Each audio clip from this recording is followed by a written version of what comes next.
Allah Subhanahu wa Ta'ala yang telah melimpahkan rahmat-Nya, memberikan kita nikmat sehat, nikmat iman, sehingga alhamdulillah kita bisa berkumpul pada pagi hari ini untuk sama-sama menimba ilmu, sehingga mudah-mudahan bisa kita terapkan dalam kehidupan kita sehari-hari.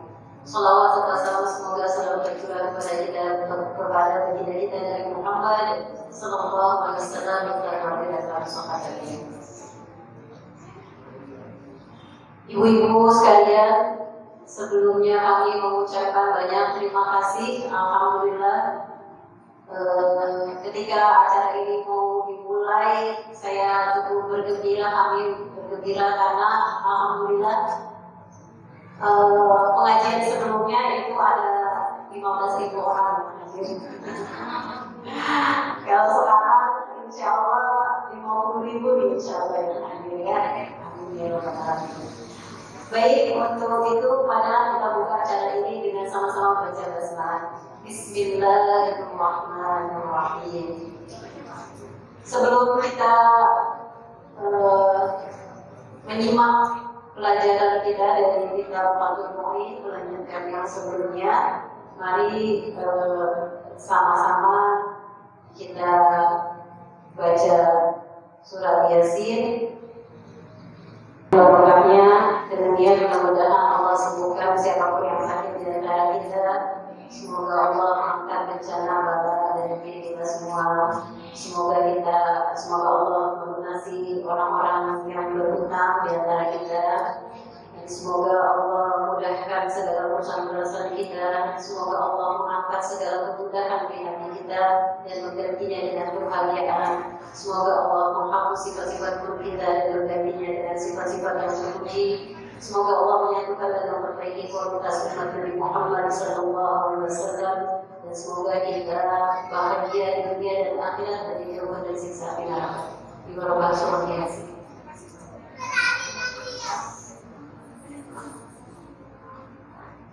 أعوذ بالله من الشيطان الرجيم بسم الله الرحمن الرحيم ياسين والقرآن الحكيم إنك لمن المرسلين على صراط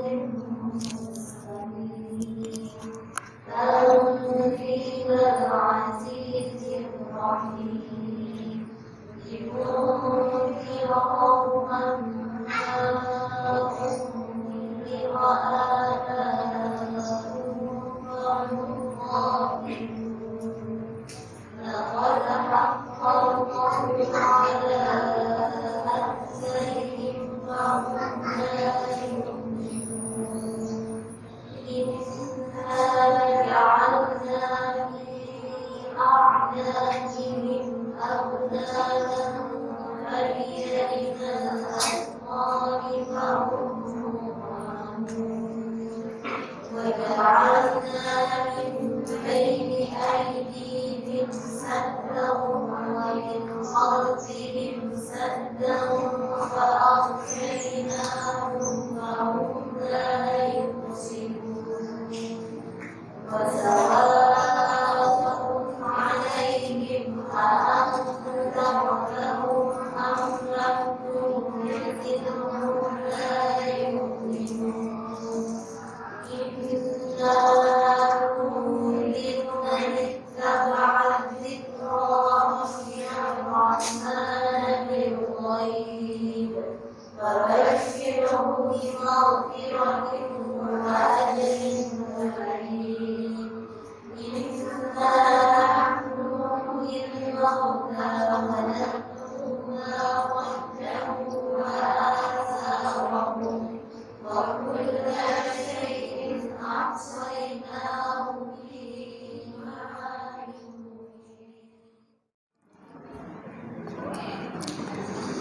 Assalamualaikum warahmatullahi wabarakatuh.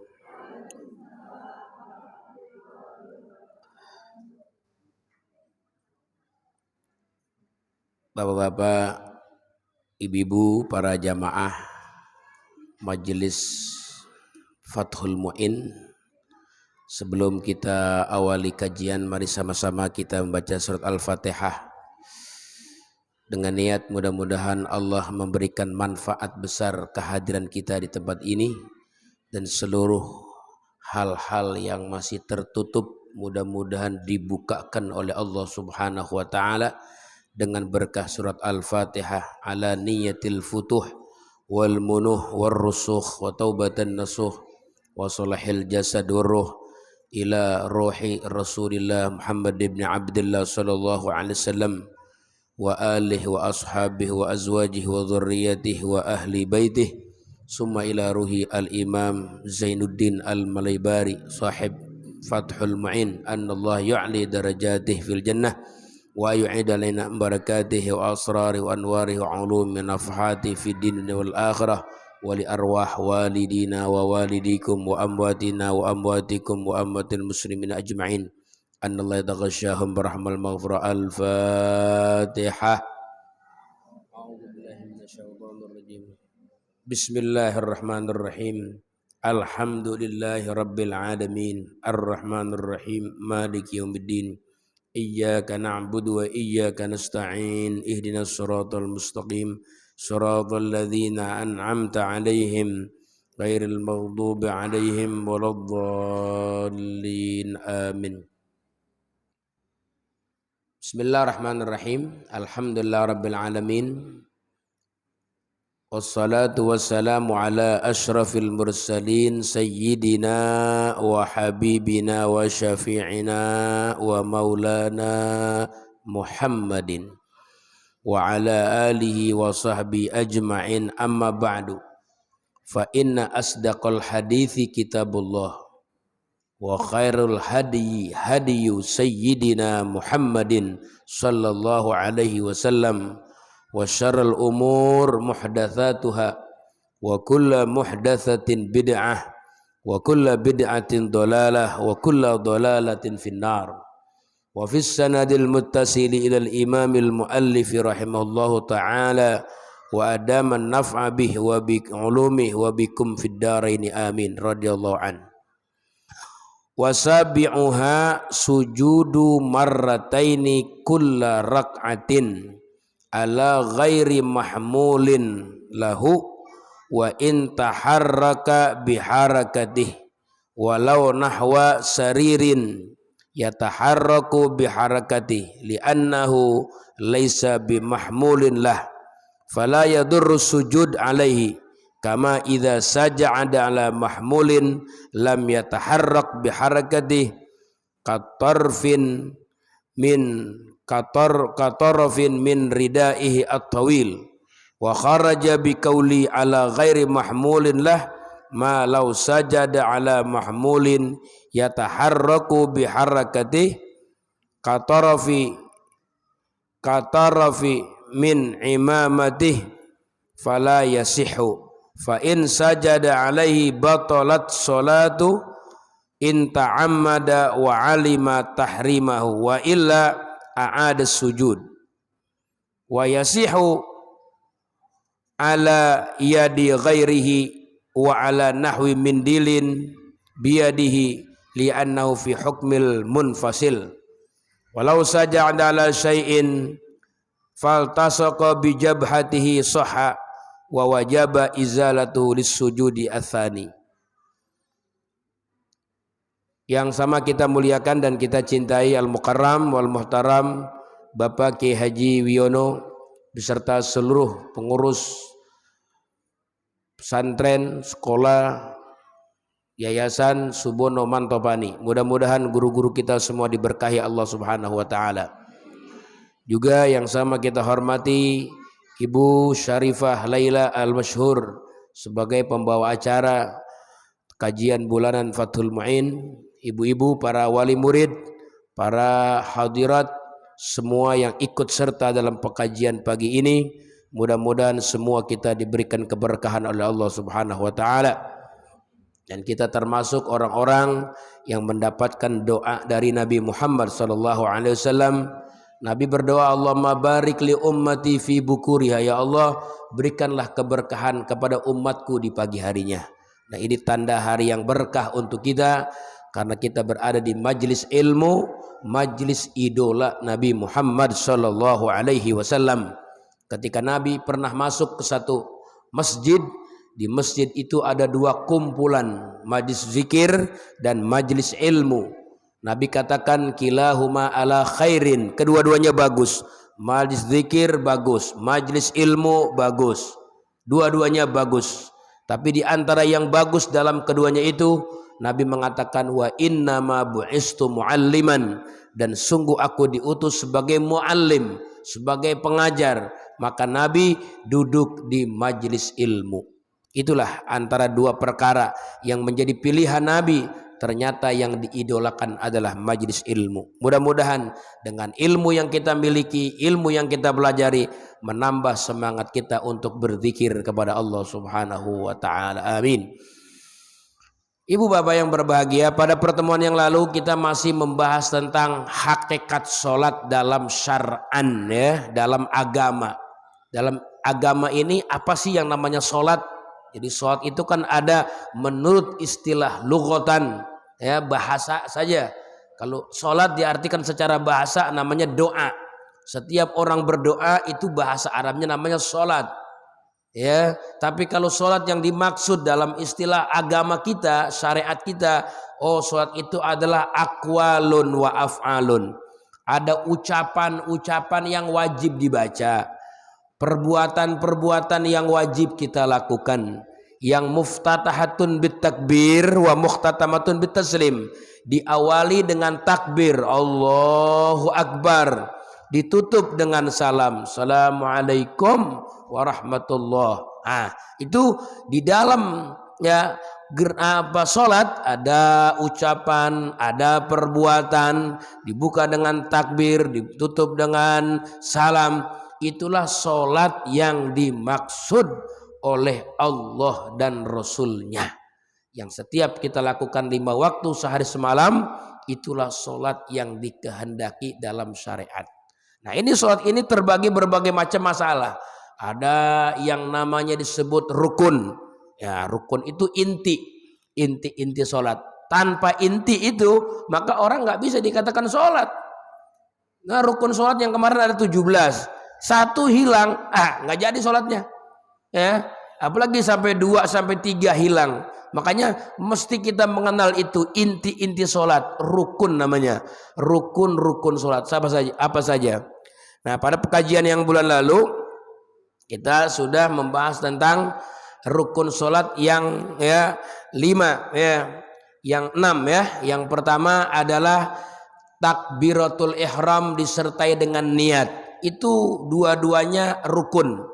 Kalau nggak dilakukan nggak sah, nggak takbiratul ihram nggak sah, ya. Jadi harus ada 2, takbiratul ihram sertakan dengan niat. Lisan kita mengucapkan Allahu Akbar, hati kita ada maksud mau sholat fardu zuhur misalnya, Allahu Akbar. Mau sholat fardu asar, kapan hati kita keretakan, hati kita mau sholat asar?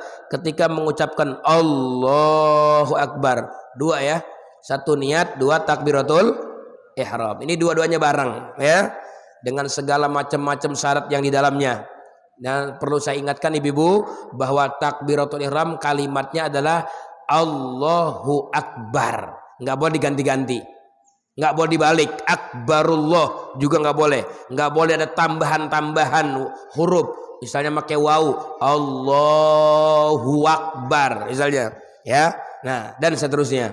Dan kalau kita jadi makmum, ibu-ibu, sholat berjamaah, usahakan kita wajib, ya, sebagai makmum mengucapkan takbiratul ihram setelah imam selesai takbir Allahu Akbar, baru kita setar.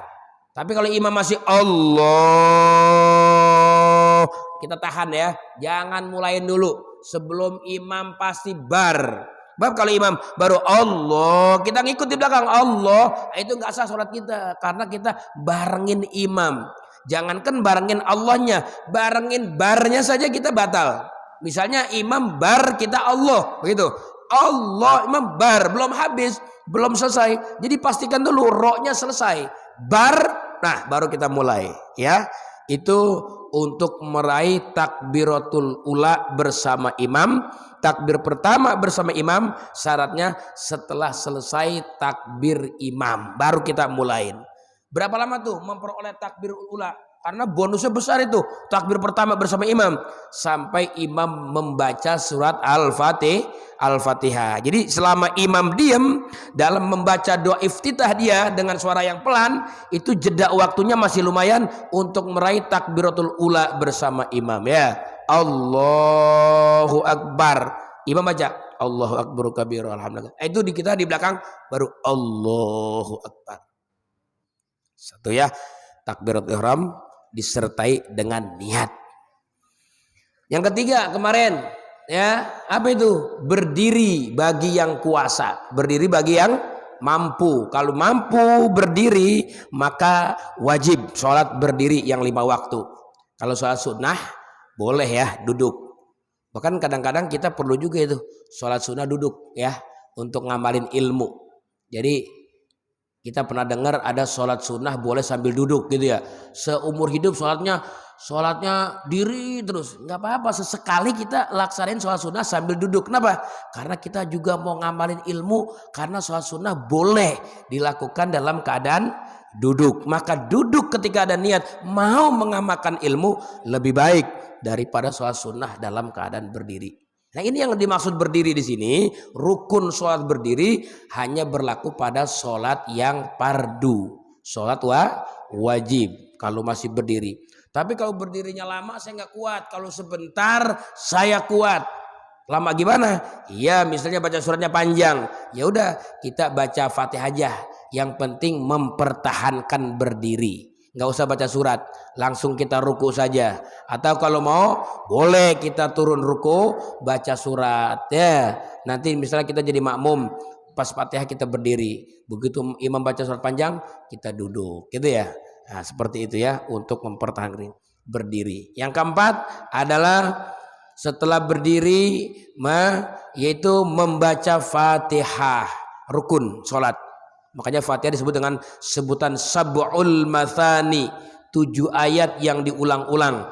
4 rakaat berarti 4 kali kita membaca surat Al-Fatihah. Itu rukun. Mau sholat fardu, mau sholat sunnah, mau jadi imam, mau jadi makmum, ya, baca Fatihah hukumnya wajib, ya, karena rukun sholat, ya. Ibu, ada orang berpendapat makmum katanya nggak wajib baca Fatihah, cukup dengerin saja. Ya, oh itu maksudnya makmum yang masbuk. Makmum yang masbuk. Kalau makmum yang dari awal mengikuti imam, maka wajib baca Fatihah.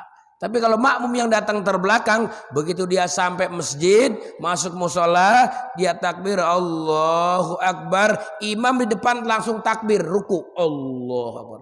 Maka kita makmum wajib ikut. Jangan baca Fatihah karena kita masbuk namanya. Fatihah kita nggak wajib karena sudah ditanggung oleh imam. Baik tertinggalnya, ya, sekaligus nggak sempat sama sekali baca Fatihah, karena begitu kita masuk imam posisinya sudah takbir ruku Allahu Akbar, kita baru masuk Allahu Akbar, maka kita langsung turun ruku. Ketika kita turun ruku masih ada waktu, imam nggak bangun sampai kita tumakninah, maka kita dapat 1 rakaat. Dapat satu rakaat. Jadi kita nggak usah baca Fatihah, nggak usah, apalagi imamnya sudah ruku, takbir aja langsung, takbiratul ihram, Allahu Akbar, langsung takbir ruku, Allahu Akbar.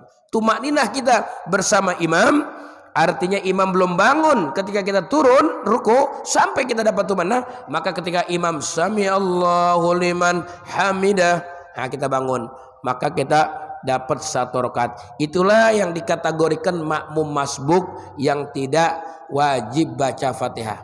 Atau kita masuk imam sudah di tengah-tengah surat, wala ana abidum ma abadtum Allahu Akbar wala antum abiduna ma a'bud. Kita baru bismillahirrahmanirrahim alhamdulillahirabbil arrahmanirrahim Allahu Akbar lakum dinukum dan Allahu Akbar. Kita baru iyyaka na'budu, imam udah turun ruku. Maka itu juga sama ya, sebagai makmum wajib kita turun ruku.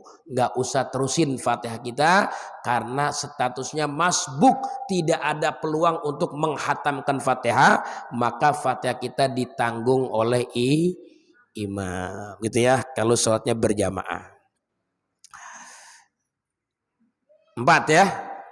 Yang kelima adalah ruku ya, rukun sholat dulu. Setelah selesai membaca surat Fatihah ya, kemudian kita ruku, Allahu Akbar, membukukan badan kita. Itu membukukan badan kita ya, membukukan badan kita namanya ruku serta tumak ninah.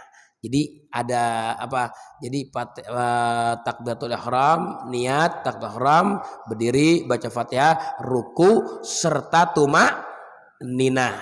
Jadi ruku laki sama perempuan ada bedanya. Kalau laki-laki rukunya sunnah ininya direnggangkan ya, dari lambung itu.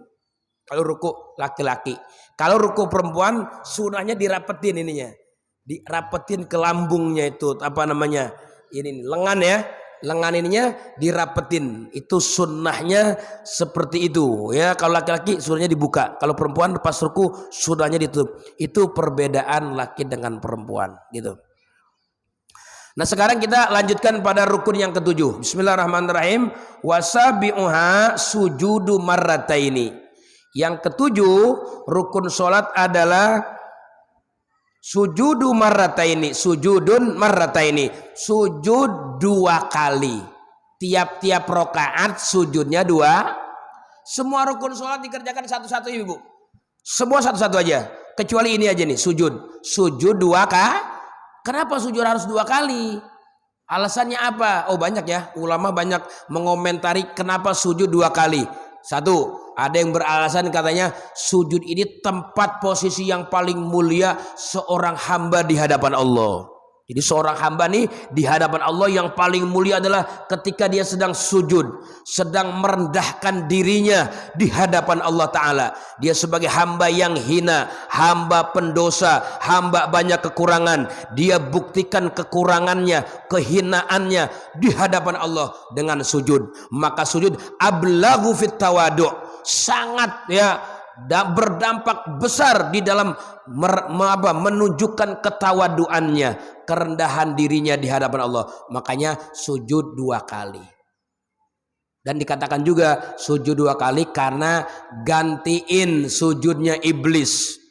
Dulu iblis diperintahkan sujud kepada Nabi Adam, nggak mau, maka suruh digantiin. Nah udah digantiin dah, iblis nggak mau sujud sama Nabi Adam, kita yang gantiin sujud 2 kali. Ada yang mengatakan begitu. Ada yang mengatakan bahwa sujud adalah doa yang mustajab. Maka Allah memperkenankan kita untuk banyak berdoa. Makanya dikasih peluang sujud 2 kali. Kenapa? Karena sujud itu merupakan tempat di mana mustajabnya doa. Kalau kita sholat sendirian di tengah malam ibu-ibu ya, atau sholat sunnah, sholat sedang sendirian, atau sholat menjadi makmum yang imamnya lama ketika sujud, maka ambil kesempatan di situ, raihlah hiburan kita dalam hidup sujud kepada Allah Ta'ala. Jadi belajar terhibur kita dengan kondisi sujud kita kepada Allah 2 kali sujud ya. Itu yang pertama. Ya, rukun sembahyang adalah yang ketujuh adalah sujud 2 kali tiap-tiap rokaat. Kemudian di sini sujudnya ala ghairi mahmulin, sujudnya di atas selain mahmul. Mahmul itu artinya sesuatu yang ya dibawa dalam sholat. Bu, Pak. Jadi ada sesuatu benda yang ngikut dalam sembahyang kita pakai. Jadi kalau mau sujud jangan sesuatu yang kita pakai. Kalau sesuatu yang kita pakai yang dia ngikut bergerak dengan pergerakan kita, maka itu sujudnya tidak sah. Bagaimana sih maksudnya mahmul? Mahmul nih contohnya peci. Kalau ibu iketan mukena ya Bu ya. Iketan mukena kalau kita peci kalau lagi lalu pakai peci sampai ke alis mata begini. Sujud begini nih. Ya. Nah sujud begini ya. Ini nggak salah karena sujudnya ala mahmul atau sesuatu yang dibawa. Kalau ibu ngikat mukena sampai mukenanya ini yang di atas nutupin alis begini, maka itu sujudnya nggak sah. Atau sih misalnya sujudnya sih begini, ikutan mukanya udah benar, tapi begitu meletakkan sujud, bukan daging kening yang ditempelkan tempat sujud, tapi yang ditempelin malah justru ya bahan mukenanya. Nah itu nggak sah ya, nggak sah. Gitu. Jadi nggak boleh mahmul. Atau misalnya ada orang perempuan pakai mukena, ya nggak, pakai mukena nih, contoh mukena misalnya. Begitu dia sujud dia jembrengin mukenanya. Allah. Nah ini dia. Ini namanya mahmul ya bu, sesuatu yang dibawa. Jadi dia harus sujud jangan di sini, sujud langsung ke tempat sejadah, langsung ke karpet. Kalau dia sujud di atas mukena begitu, ini mahmul namanya. Jadi syarat sujud nggak boleh atas mahmul yang dibawa. Kecuali yang nggak dibawa itu boleh, ya. Seperti sejadah kan nggak dibawa, ditaruh di bawah, gitu ya. Di mahmulnya, walaupun dia bergerak-bergerak, itu masalah. Yang penting alat sujud itu jangan mahmul yang dibawa. Apakah peci atau kalau orang laki-laki pakai udeng, pakai udeng-udeng, imamah namanya bahasa Arabnya. Kalau ini kan namanya selendang, ya. Selendang, kalau ini bukan sorban. Imamah tuh yang di sini. Pakai mukena, pakai udeng-udengnya. Gak pakai ijazah lagi dari kiai, pakai sendiri aja boleh bisa gitu ya. Ayo sampai nutupi begitu. Lu lah ngajinya kagak jadi cuma udeng-udeng aja gitu ya. Ya kalau sedih begini nggak asal gitu. Kita cium tangan kira kiai kali nggak paham ternyata. Sholat aja nggak sampai apalagi ngomongin hakikat tidak. Subhanallah. Gitu ya. Nah itu jangan sesuatu yang dibawa dalam sholat kita, baik mukena, peci, imamah, gitu ya. Kecuali kita punya rida, sorbannya panjang. Jadi separuh kita pakai, separuh jadi sejadah. Dia nggak ikut bergerak dengan pergerakan kita berdiri, dia tetap di bawah. Nah itu sujud kepada sorban atau selendang yang panjang, itu nggak masalah, boleh gitu ya. Itu yang pertama, sujud harus di selain yang dibawa, nggak boleh yang dibawa mahmul namanya. Kemudian dilanjutkan di sini ya, dikatakan ya fala ya fa in sajada alaihi batalat sholatu. Kalau dia sengaja udah tahu padahal ilmunya, tapi dia mau dablang apa namanya, diajarin nggak mau ngamalin, ribet gitu misalnya, tetap dia sembahyang di atas mukena di atas ini, padahal dia udah tahu. Itu nggak boleh, batolat sholatu, sholatnya jadi batal. Gimana kalau nggak sengaja, tahu-tahu mukenanya ngikut di bawah dia, maka dia harus ulang sujudnya. Begitu dia bangun, wah tadi sujud lagi. Tadi sujud yang pertama nggak dihitung karena sujudnya di atas mukena. Maka ketika dia bangun, sujud lagi dan hitung 1 kali sujud, duduk lagi antar 2 sujud, baru sujud lagi, gitu ya. Nah, seperti itu. Kemudian wayasihu ala yadi ghairihi, dan boleh sah sujud di atas tangan orang lain. Silakan Ustaz. Sujud di atas tangan orang lain, nggak apa-apa. Misalnya kita sempit tempat sujud, sholat di Mekah, di Madinah, atau misalnya orang akan tepat sholatnya, begitu dia sujud, begitu. Kita nggak ada tempat nih, boleh kita sujud di atas tangan orang, karena nggak ada tempat sama sekali. Sujud di tangan orang boleh. Atau kalau kita sholat di Masjidil Haram, begitu maju sholat sempit nih, sempit sholat, sampai kita sujud dari tempat, boleh kita sujud di pantat orang. Boleh. Sah, jangan nungguin tempat, mana tempat nih, nggak ada tempat. Jadi begini aja, tempelin itu. Sujud di atas pantat orang. Katanya boleh ya, wa'alan nahwi mindil, atau sujud pakai di sapu tangan yang dipegang sama dia, boleh ya. Yang pegang hukumnya hukum terpisah, enggak hukum dibawa, boleh, hukum munfasil. Falau sajada ala syai'in faltasaqa bijabati sahha wa wajaba izalatuhu lisujudi tsani. Dan kemudian jikalau seorang sujud atas sesuatu maka sesuatu itu menempel pada keningnya, maka sah sujudnya dan wajib menghilangkan ketika mau sujud yang kedua. Gini Bu, kita misalnya di depan sejadah kita pasang tisu, pasang di tisu di sejadah gitu, tisu kita taruh di situ. Jadi kita sujud Allahu Akbar, nempel. Bagaimana kita sujud di atas tisu itu sah nggak? Jawabannya sah, sujud di atas tisu itu. Tapi begitu dia nempel kemari, kan dia ngikut nih, namanya di bawah nih. Maka ketika kita mau sujud kedua, kita wajib lepasin.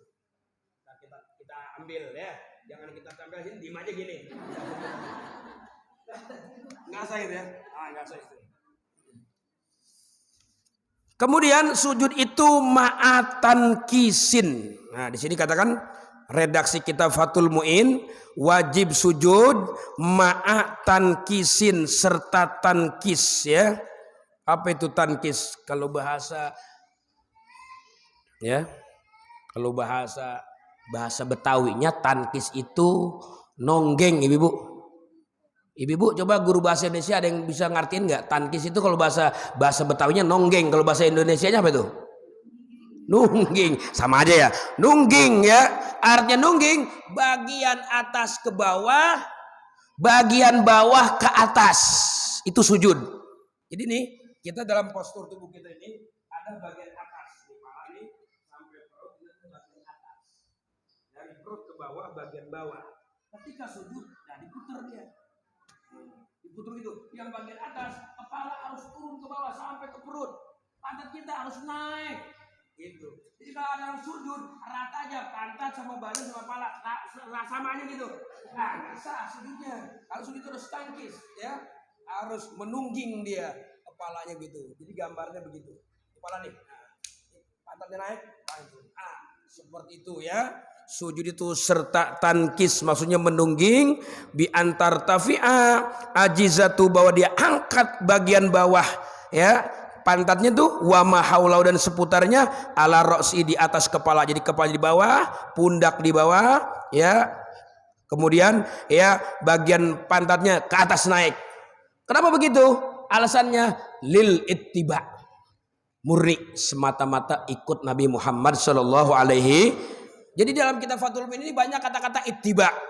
Kata-kata ittiba banyak ya. Dalam wudunya, dalam toharohnya, dalam istinjanya, dalam sholatnya, dalam puasanya. Karena kita memang ibadah itu harus fattabi'uni, harus ikut apa yang dicontohkan Nabi Muhammad sallallahu alaihi wasallam. Palawin akasa autasya lam yujzihu, katanya gitu. Kalau seandainya dia sujud, badannya rata pantat sama palanya, atau justru malah pantatnya turun, palanya naik, enggak memadai ya, tidak bisa, tidak sah sujudnya. Kemudian na'am in kana bi illatun la yumkinu ma sujud illa kadzalik ajza'ah. Gimana kalau di sininya ada bisul? Di keningnya ada bisul, dia nggak bisa nempel begitu, nggak bisa balikin. Oh itu bebas ya, sujudlah sesuai dengan kemampuan dia. Kadang-kadang kalau orang sakit, kadang-kadang harus habis operasi, misalnya mukanya habis operasi, matanya nggak boleh nungging. Nah sujudlah sebisanya ya. Ini contoh dalam keadaan normal. Kemudian sujud biwad'i ba'di jabhatihi, dengan meletakkan sebagian kening. Jadi kening nih Bu, daging ya. Daging ini nih, daging kening kita yang kita tempelin ke tempat sejadah. Jadi nggak boleh dia ada penghalang ya. Boleh separuh aja, nggak semuanya. Sedikit asal nempel dagingnya, nah sah sujudnya. Misalnya mau kenanya ditaruhnya diikatnya tengah-tengah. Begitu dia tempel, tetap kena sedikit, maka sah ya. Sujudnya cukup karena nggak harus semua, tapi sebagian saja daripada keningnya bikasfin, artinya dengan terbuka gitu. Kalau ada penghalang-penghalang maka itu tidak sah sujudnya. Seperti tadi ya. Ya, sujudnya penghalang tadi mau kena peci, imamah, sorban, seperti itu. Itu nggak boleh. Kemudian wa ma'a tahammul. Nah ini nih, serta ada tekanan. Ibu nggak cukup nempel ya. Nggak cukup nempel. Jadi kalau nempel kita diberatin, kepala kita ini diberatin. Nah, ada tekanan, ya. Sehingga kalau diibaratkan, misalnya kita sujud di atas tape singkong, maka itu tape singkong benyek, begitu. Kalau nggak benyek, nggak sah sujudnya begitu. Jadi ibu ntar kalau mau praktekin, bagaimana sih kan beli tape dulu bercoba, sujud di atas tape. Habis bayar makan tape deh ya. Nah gitu ya. Itu maksudnya penekanan, ditekan ya. Ada ditekan, tahamul namanya, dengan keningnya saja. Enggak semuanya ya, enggak semuanya. Kan anggota sujud kan ada 7, Bu. Anggota sujud ada tuh 7. 1 kening, 2 tapak tangan, 3 lutut, 4 jari-jari kaki yang bagian dalam, kanan dan kiri. 7 itu syarat sujud ya. Seperti itu. Tapi yang menitik beratkan adalah bagian kening saja. Gitu ya. Kemudian ya dikatakan di sini wawat ibadi rukbatai, meletakkan sebagian lututnya, bagian-bagian dalam daripada jari-jari kakinya. Kemudian di sini dikatakan lagi ya wawadu anfin wa sunnah wadu anfin, dan sunnah menempelkan hidung. Jadi ketika kita sujud, hidung termasuk sunnah ya. Kalau kita menempelkan ke tempat sejadah kita tempelkan. Bal yuta'akkad katanya, bahkan sunnahnya sunnah muakkad lil khabarin sahih, karena ada hadis yang sahih mengatakan begitu. Ya. Wa min thamma ikhtibara wujubuhu ya. Bahkan ada pendapat wajib katanya hidung juga ditempelkan. Wa yusannu wad'u rakbataini awalan mutafarriqataini qadra ya shibrin, dan sunnah meletakkan 2 lutut pada sujud kira-kira direnggangkan keduanya ya. Kemudian 2 tapak ya, 2 tapak tangannya hadwa man kibaihi, seukuran tapak pada pundaknya, rafi'an dhirahi, halnya dia mengangkat 2 hastanya, anil ardi, daripada bumi. Jadi praktek sujud ibu-ibu ya, dia meletakkan ininya nih, meletakkan tapak tangannya pas sujud sama kegiatan betul. Jadi ya, jangan gini juga. Ya berjurusan dengan apa? Dengan 2 tapak sama. Allah kan di sini, kan pas sujud juga. Nah gitu ya, meletakkan 2 tangannya seperti itu.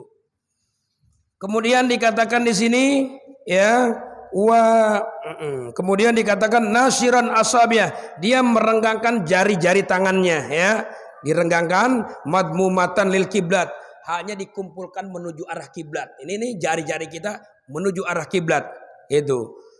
Kemudian summa jabhatuhu anfuman, kemudian dia meletakkan ya kening dan hidungnya bersamaan. Jadi praktek sujud buat orang yang normal, pertama kali kita turun dari ruku menuju sujud, 1 letakkan 2 lutut, trek. Habis lutut 2 tapak tangan, trek. Habis 2 tapak tangan langsung hidung dan jidat kening berbarengan, gitu ya. Kita sami Allahu liman hamidah. Pas kita kata sujud itu tertibnya kalau kita sehat normal begitu dulu. Lalu gimana? Gitu ya. Biasanya orang kebanyakan yang kurang normal kan gini. Allah, sakit lututnya. Kan gitu ya. Boleh enggak apa-apa itu ya. Ya. Nasihat ya. Orang berdua gitu. Tapi yang pasti ada tangan semua ya. Jangan muka dulu, kalau nyungsep. Nyungsep kalau udah. Iya kalau seperti itu ya. Dan sunnah lagi di dalam sujud mengucapkan tasbih subhana rabbiyal a'la wa bihamdih. Ibu-ibu biasanya baca berapa, Bu? Subhana rabbiyal a'la wa bihamdi. Itu hitungan sedikit ya, 3. Kalau bisa tambahin, Bu, 11.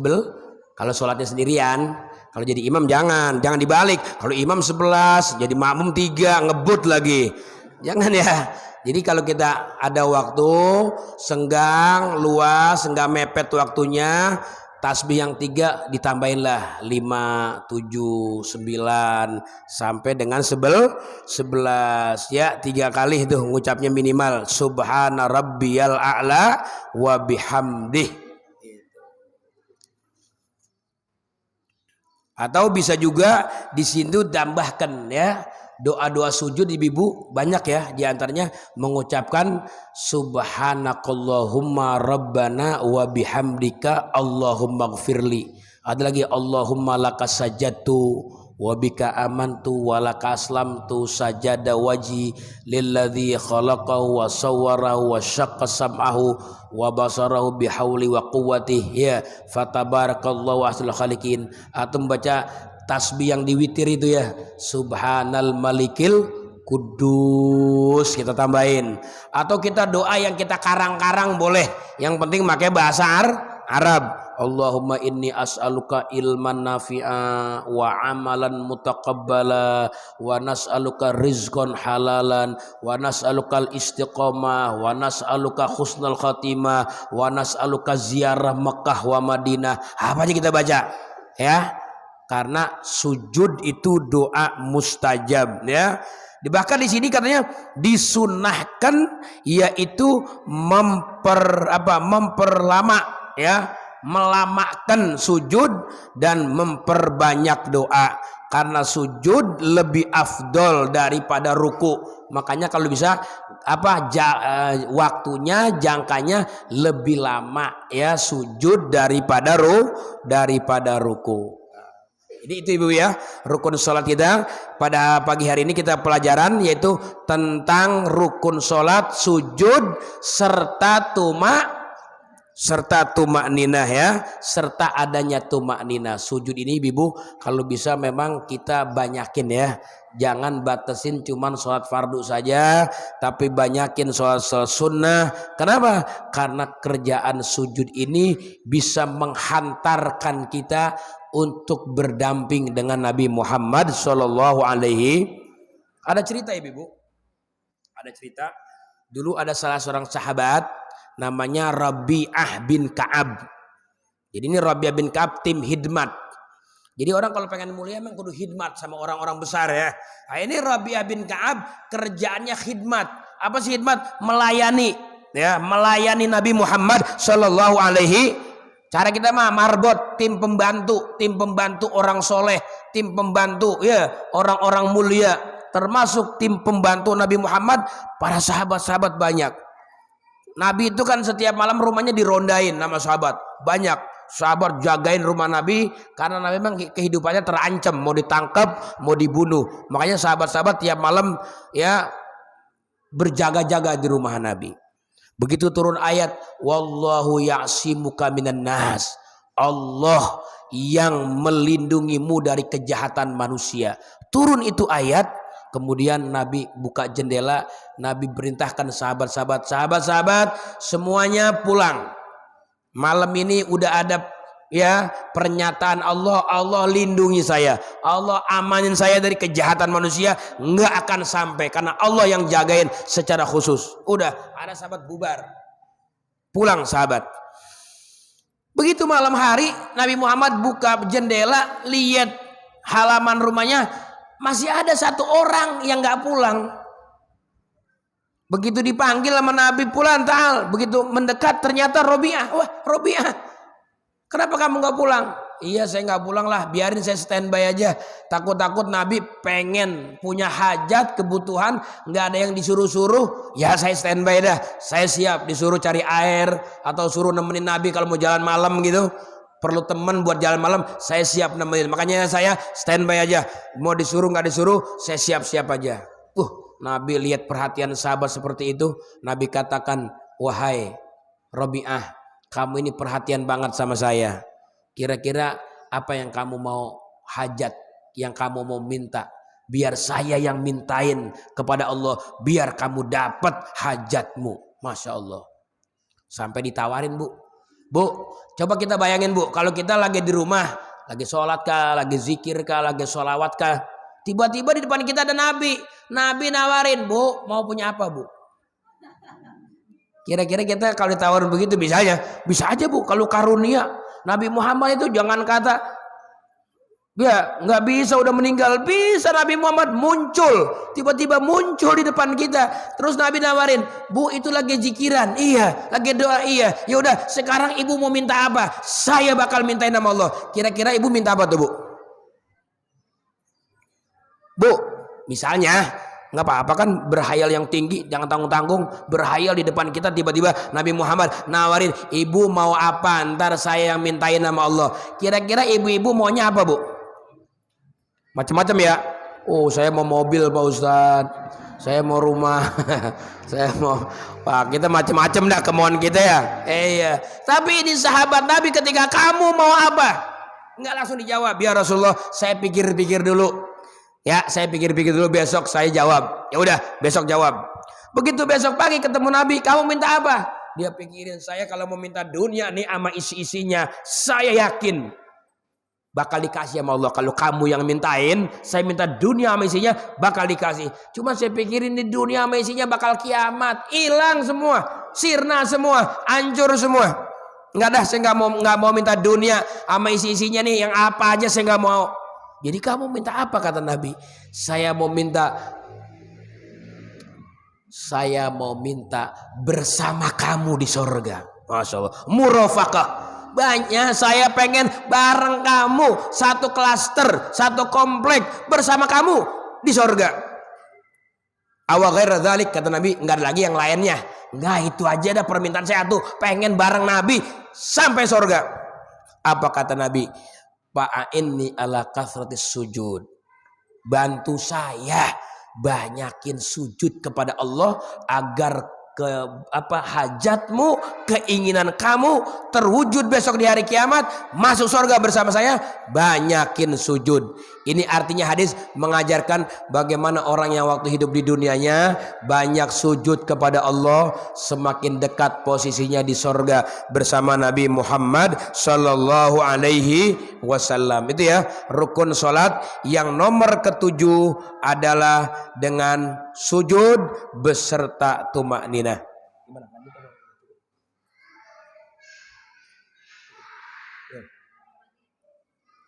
Ya ibu-ibu, materi pada pagi hari ini kita seputar sujud yang sudah kita terangkan tadi. Sujud yang pertama adalah dengan 7 anggota badan ya. Satu ini kening ya, jangan dihalangi oleh mukena kita ya. Yang kedua tapak tangan kita. Terus 2 lutut kita yang renggang sama jari-jari kaki kita yang bagian dalam. Dan tolong dijaga ibu, kaki kita itu termasuk aurat orang perempuan ya. Jadi mukenanya, sarungnya harus sampai menutup mata kaki, menutup tapak kaki kita, jari-jari kaki kita ketika dalam kondisi kita sujud. Makanya orang perempuan kalau pakai sarung agak turun ke bawah nyengser, sekira-kira nanti dia sujud tapak kakinya nggak terlihat oleh orang yang di belakangnya ya. Sebab kalau terlihat batal, kecuali dia tutup seketika. Begitu terbuka dia langsung tutup. Nggak batal kalau langsung ditutup gitu. Itu ya, sujud.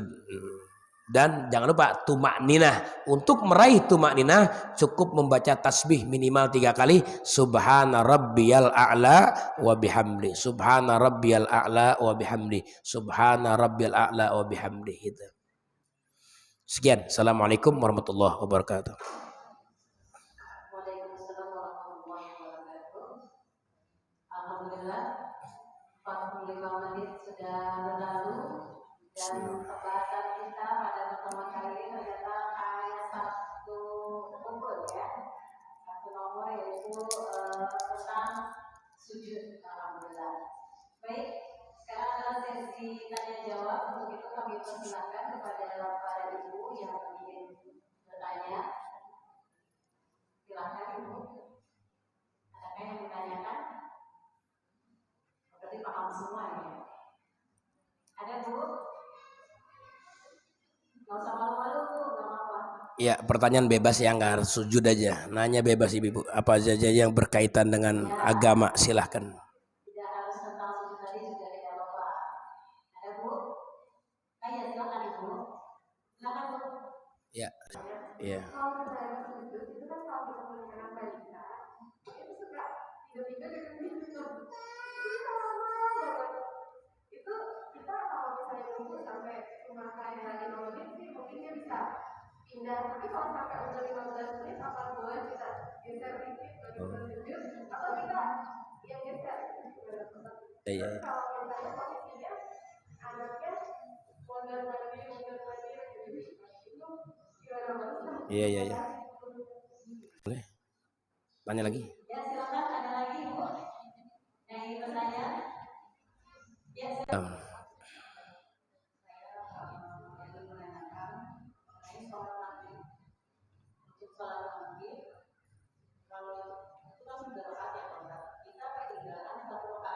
Iya. Masuk.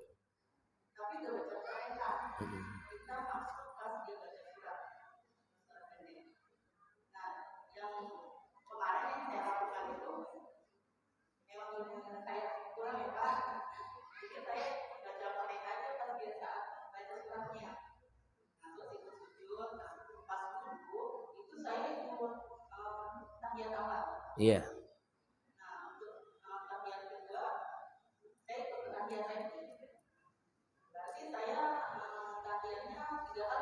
Tiga kali. Betul. Iya.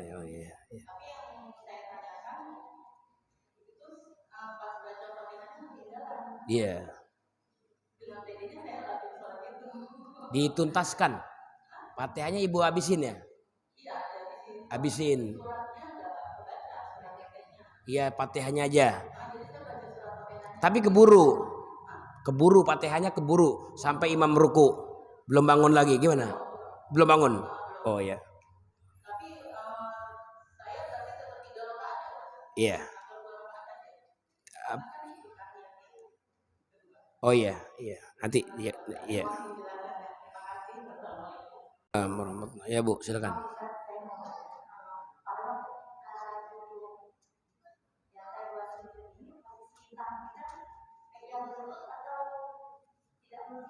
Oh iya, lurus ya.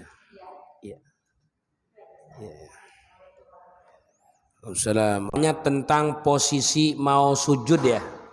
Mau sujud, tiba-tiba ada anaknya. Gimana saya? Harus saya geser anaknya atau gimana? Atau nunggu anak itu pergi? Kalau nggak digeser kayaknya nunggunya bisa sampai 15 menit. Oh, lama juga itu.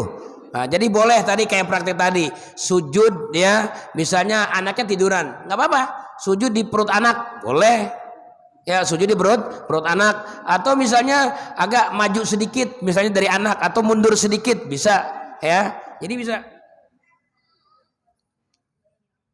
Bu, ini anak kita mau sujud, bisa mundur nih.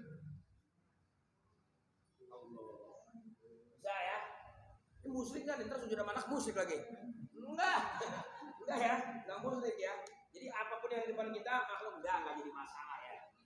Apa kita geser juga boleh. Ya geser anak-anak juga boleh. Gitu ya.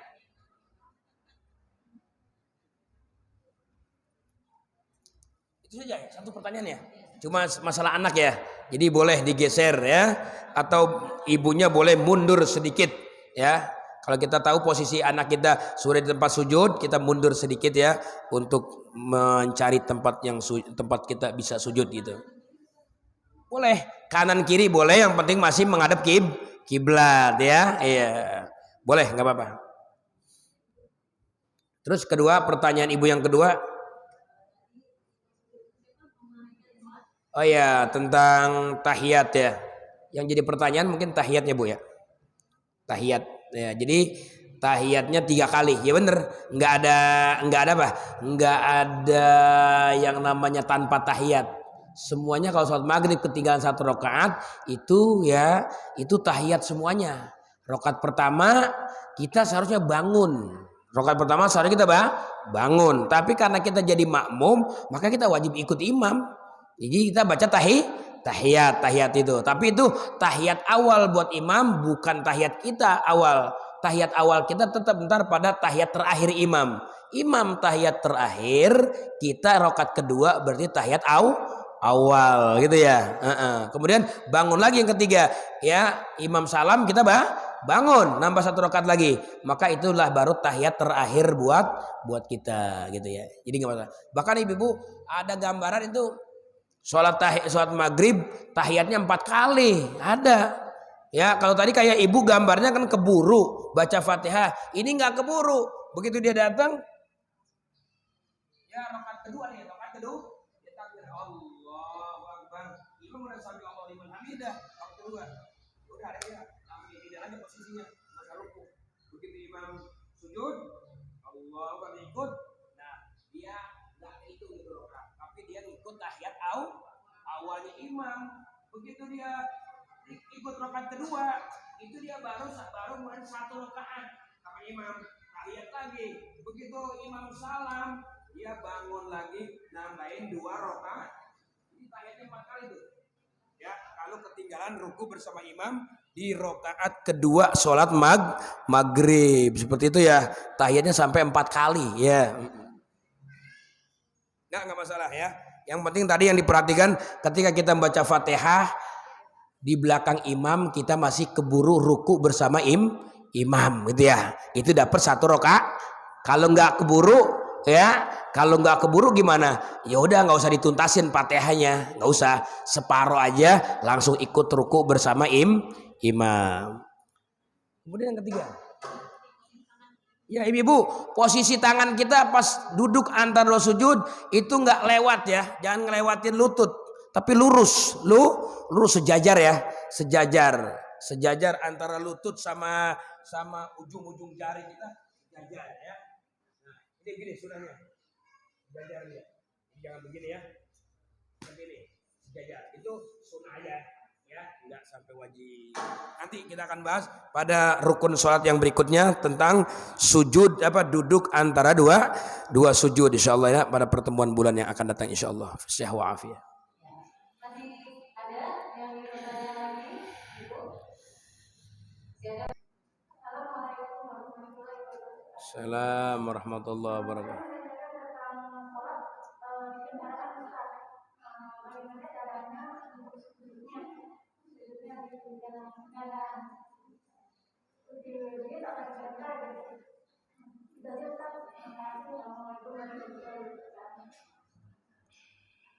Dan Ibu? Tidak ada?